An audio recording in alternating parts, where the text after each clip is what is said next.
तरह से उधेड़ा जाएगा तो माँ गंगा सूखेगी कि नहीं।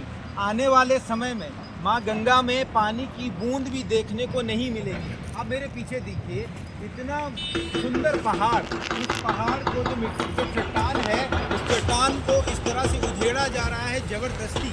और इसके जो कागजी कार्रवाई है, आरटीआई में कुछ ग्रामीणों ने बताया कि वन विभाग की यहाँ पर परमिशन नहीं है। तो इस तरह के जो खनन कार्य हैं, उन खनन कार्यों से कहीं ना कहीं हमारे पहाड़ों को जो है नुकसान पहुंच रहा है। देखिए आप मेरे पीछे, कितनी बढ़िया जो है चट्टान है। कई सालों से ये चट्टान यहाँ पर है, लेकिन यहाँ चट्टान की आप हालत देख लीजिए, कुछ नहीं होने वाला कई सालों तक। लेकिन फिर भी यहाँ पर सुनने में आए 70 से 80 करोड़ रुपए को जो है ठिकाने लगाया जा रहा है। इस तरह से अच्छी भली चट्टान को काट करके पीछे मनेरी भाली डैम परियोजना चलती है। डैम वालों का जो है सारी व्यवस्थाएं ठीक है, लेकिन ये ज़बरदस्ती का पैसा जो है लगाने की बात है। 70-80 करोड़ का बंदर बांट करने वाली बात है। आरटीआई में खुलासा है, जब इनके पास परमिशन नहीं है तो किसकी सह पे ये काम हो रहा है। और दूसरी बात आपको बताना चाहता हूँ, यहीं पर जो है हमारे जो गंगोत्री विधानसभा के जो विधायक हैं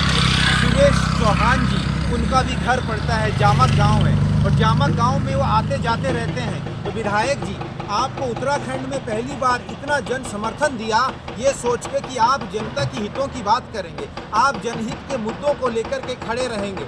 लेकिन इस तरह के कार्य जब आप देख रहे हैं तो आप इस रास्ते से रात दिन का आना जाना है, तो आप इस चीज़ को अनदेखा क्यों कर रहे हैं। तो कहीं ना कहीं इसमें भ्रष्टाचार की बू आती है। और देखिए मेरे पीछे कितना सुंदर पहाड़ है, देखिए वृक्ष हैं, पहाड़ है। इस तरह से हिमालय का जो इको सेंसिटिव जोन है उसको डिस्टेबलाइज किया जा रहा है चंद रुपयों के लिए। तो आने वाले समय में हम लोगों को जो ये हम लोग कहते हैं कि हम लोग देवभूमि में रहते हैं, पहाड़ी क्षेत्र में रहते हैं और हम लोग बहुत शांत वातावरण में रहते हैं। तो इस तरह से अगर इस तरह से उधेड़ा जाएगा पहाड़ों को, हिमालय को नष्ट किया जाएगा, तो ये जो है आने वाले समय में हमें यहाँ पर बड़ी मुश्किल होगी और यहाँ का टेम्परेचर भी बढ़ जाएगा। अभी दिल्ली में और अपने गंगोत्री क्षेत्र में कुछ भी ज़्यादा फर्क नहीं है। वहाँ का एयर क्वालिटी इंडेक्स 450 है, हमारा 300 पार कर चुका है। तो इसी तरह से पर्यावरण नष्ट करते रहिए और फिर देखिए कि आप भी जो है जल्दी से दिल्ली के जैसे वातावरण में रहने के लिए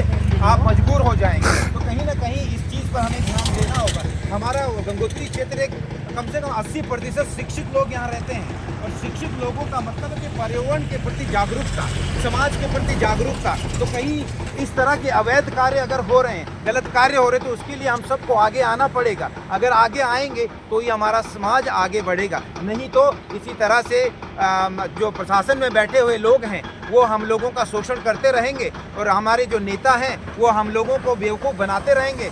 चुनाव के वक्त बस वोट मांगने के लिए तुम्हें पैसे का लालच दे करके और तुम्हें दारू मुर्गा खिला के वोट ले लेंगे, बाकी सब जो है राम के भरोसे होगा। इसी तरह हमारा जल जमीन जंगलात जो है लूटता जाएगा।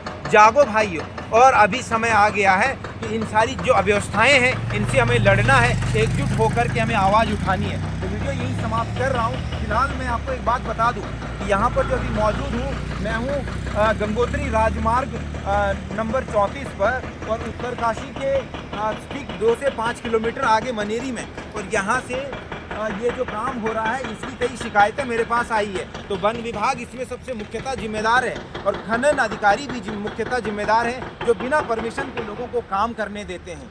और काम देखिए, जनता के अंदर अगर कोई पैनिक है, कोई परेशानी है, तो उसका निवारण करना भी अधिकारियों का काम है, इन्हीं लोगों का काम है। तो आपको कहीं ना कहीं जनता की जो मन में जो सवाल चल रहे हैं उनको संतोषजनक जवाब देना भी आपका ही कार्य है। तो यहीं पर वीडियो समाप्त कर रहा हूँ और मिलता हूँ आपसे जल्दी नई वीडियो में।